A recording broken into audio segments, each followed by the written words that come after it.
Good morning.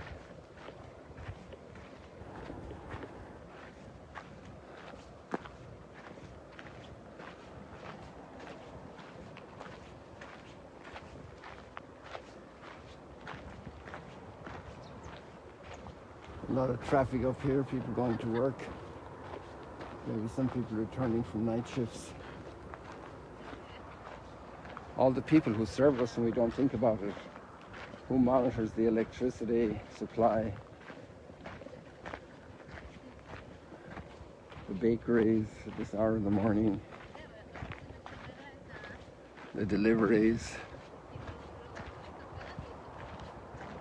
The supermarkets love to, the suppliers love to stock it early before all the traffic starts to get in. Or late at night.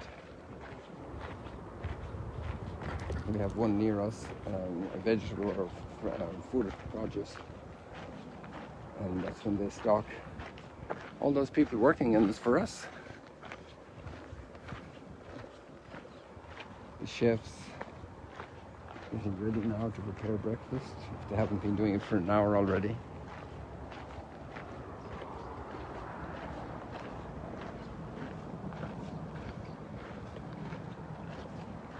It's amazing the benefits that accrue to us through the efforts and industry and also the study, all the analysis that's done.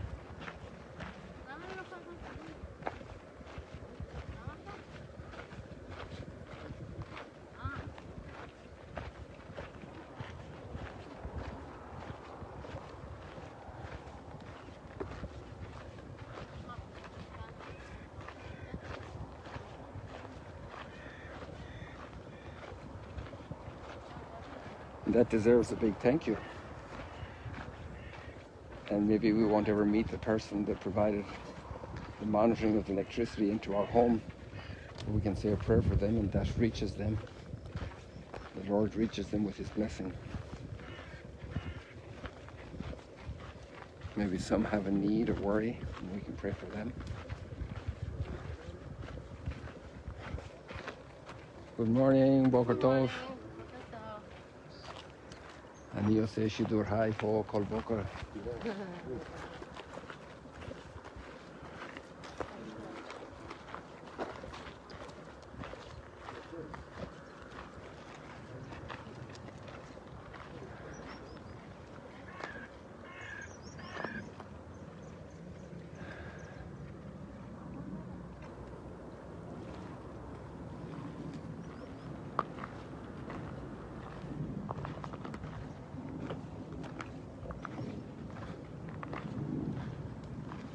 In the gospel passage, we're still across the lake here, right straight up from us. Actually, over there is where Capernaum is. And then the Mount of Beatitudes is here. The hills of bordering Lebanon. Actually, you can see Mount Hermon clearly. Not 1,000% clearly, but pretty clearly. Now there's a lot of cloud along there, but Mount Hermon is, let me see if I can get you a little bit more on the screen here. Yeah, it's really still a bit hazy for the screen. There you can see it now in the very center, it reaches that point. And you have, the first part is Mount Hermon, but then there's cloud as well, so don't be confused by the cloud.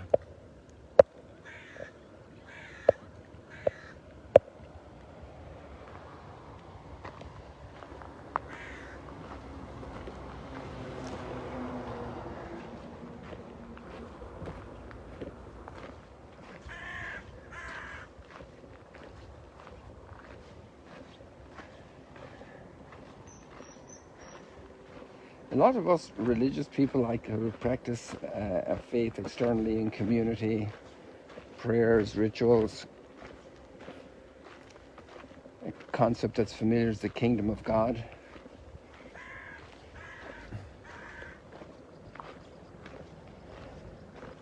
And sometimes people want to kind of measure this with their feelings. to feel God close.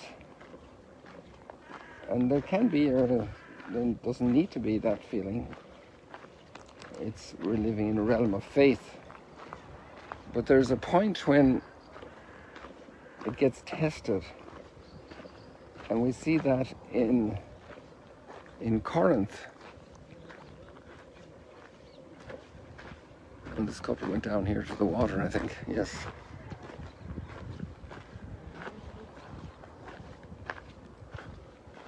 Not sure why they went into the water here. Maybe they want to explore this rock.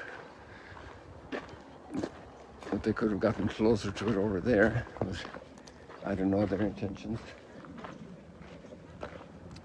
So when we're reading here, it says that there are rivalries and jealousies.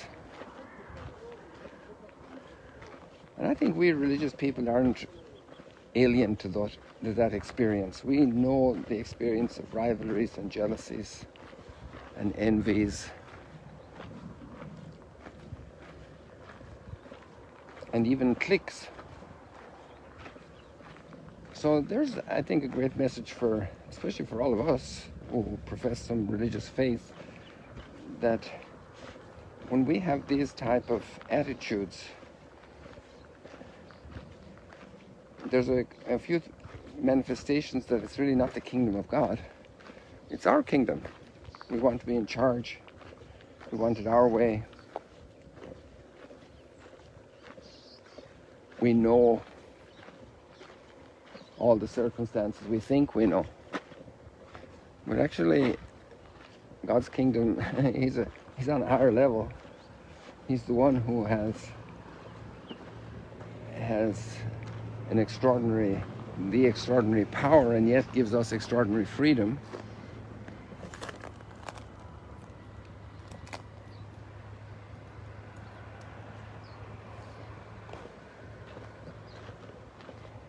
So the kingdom of heaven isn't about us having power over other people and controlling and having it our way and being the center of it. And those are all factors involved with jealousies and envies and ambitions, desires out of control, that then can come to speaking badly and acting badly to others. And that's a real test for the kingdom of God. And that's probably why patience is one of the first word that Paul uses for defining charity. It's not that we won't feel envies and jealousies and that, but how acting on them. How do we resist them? How do we be transformed so that they don't rule our lives?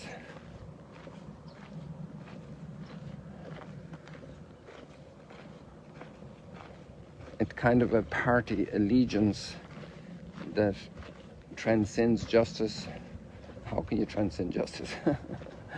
It transcends truth. Well, I'll cover for this person, they're not really saying the truth, but it's convenient for us to see things that way. That's not the kingdom of God. And Jesus' big message is the kingdom of God. And there's a beautiful community starting in Corinth. Sometimes we have a nostalgic idea, or a romantic idea, better said, of how it should be, or maybe even a nostalgic idea about our own past experiences, or past times for, let's say, Christianity in Europe or America or wherever. We can live in a dream world.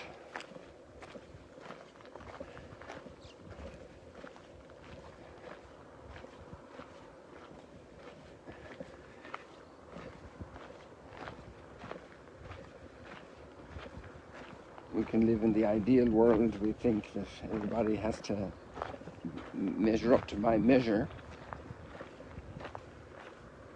And the real world is, not everybody is my measure. Not everybody thinks the way I think. So then how do I structure our relationships? Is it going to be through jealousy? Through envy? through rivalry, because that then takes the jealousy and envy to another level, or rivalry, and antagonism. And that expresses itself in attitudes of the heart. It can be seen in the eyes. It can be seen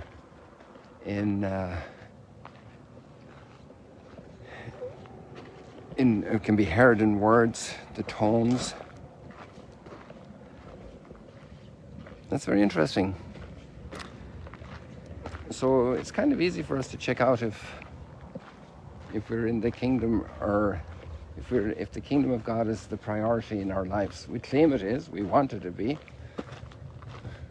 It's like the famous little story about the businessmen's seminar, and they're given a question: put these three realities in order: family, business, God. And they all write down God is number one, and business is number three, and family is number two after God, before business. But then when they do the analysis through the seminar, the 2-day meeting about values and so on, it really turns out that business is number one, and family is a very weak number two, and God is a very weak number three, in practice, in reality.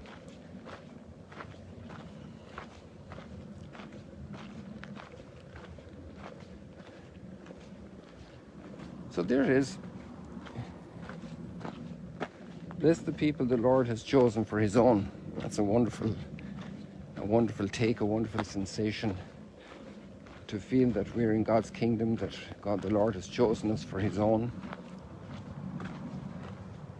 All the human kingdoms crash and fail and collapse and disintegrate.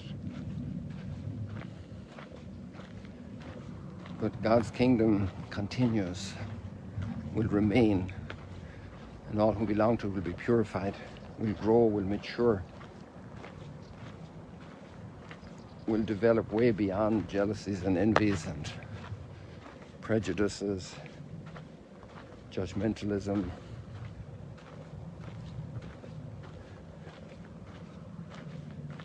roughness, arrogance, harsh words, hostilities, destruction of others.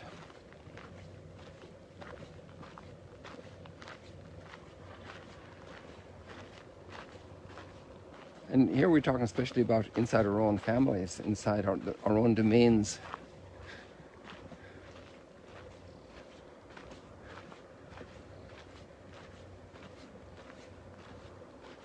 Bless the nation whose God is the Lord. The kingdom of God. God is king.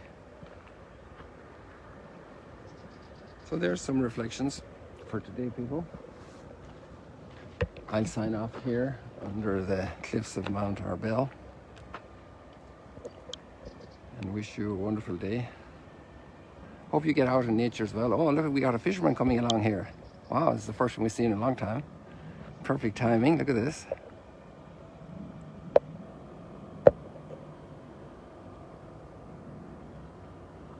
Going to cast the nets or actually collect.